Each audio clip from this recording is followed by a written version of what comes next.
జిల్లాల పునర్విభజన భాగంగా ఈ నెల్లూరు జిల్లాలని 3 ముక్కలు చేసి దానికి ప్రభుత్వం సిద్ధపడింది. అయితే గత ప్రభుత్వం గూడూరును నెల్లూరు తిరుపతి జిల్లాలో కలిపింది.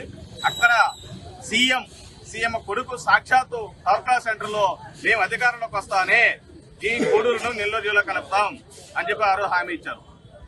దాన్ని హామీ నెరవేర్చకుండా ఈ నెల్లూరు జిల్లాలో ఉన్నటువంటి రాపూరు, సైదాపురం, కలువాయి మండలాలను ఒక పారిశ్రామికవేత్త అతని వనరుల కోసం ప్రభుత్వంలో కుడిపోతున్నటువంటి ఒక పారిశ్రామిక వనరుల కోసం ఈరోజు ఆ 3 జిల్లాలని అతను కట్టబెట్టడానికి ప్రభుత్వం సిద్ధపడింది.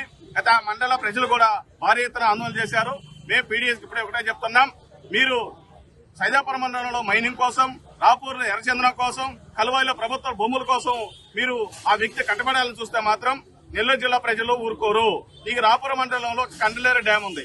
ఆ డ్యామ్ కింద వేలాది మంది గ్రామ ప్రజలు ఈరోజు సాగు చేసుకుని జీవనం సాగిస్తున్నారు.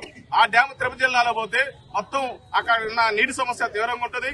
అన్ని రకాల సమస్యలు ఉన్నాయి. కాబట్టి మీరు ఎప్పటికైనా పునరాలోచించి మీరు వ్యక్తుల కోసము అక్కడ ఉన్న ఖనిజ సంపదని మీరు దోచుకోవడానికి ఇట్లా చేస్తే ఊరుకోరు. అందువల్ల వెంటనే ఈ 3 మండలాలతో కూడా సీఎం ఇచ్చినటువంటి హామీ గూడూరును కూడా నెల్లూరు జిల్లాలో కలపాలని చెప్పి మేము పీడీఎస్ కు డిమాండ్ చేస్తున్నాం. ఎందుకోసమంటే ఇప్పటికే మీరు అనేక రకాల పేపర్లలో కలిసిపోయిందని చెప్పి మీరు తప్పుడు వార్తలు రాస్తున్నారు. అది కరెక్ట్ కాదు.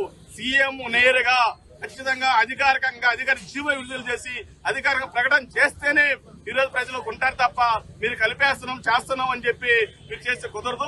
వెంటనే గూడూరు నియోజకవర్గం మొత్తాన్ని కానీ ఈ 3 మండలాలను కూడా నెల్లూరు జిల్లాలో కలపకపోతే భారీ స్థాయిలో కూడా ఆందోళన కార్యక్రమం నిర్వహిస్తామని చెప్పి మేము హెచ్చరిస్తాం.